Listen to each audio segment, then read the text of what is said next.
Ésaïe, chapitre 61. L'onction du Messie pour apporter la bonne nouvelle.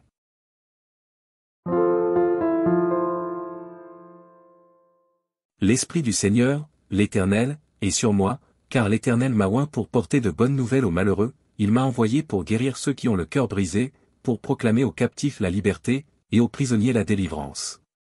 Pour publier une année de grâce de l'Éternel, et un jour de vengeance de notre Dieu, pour consoler tous les affligés.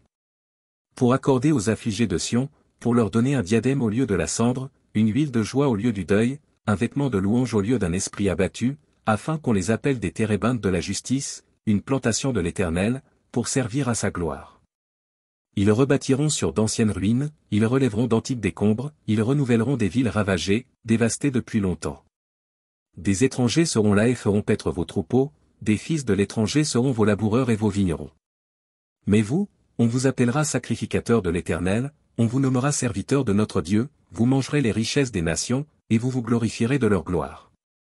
Au lieu de votre opprobre, vous aurez une portion double, au lieu de l'ignominie, ils seront joyeux de leur part, ils posséderont ainsi le double dans leur pays, et leur joie sera éternelle.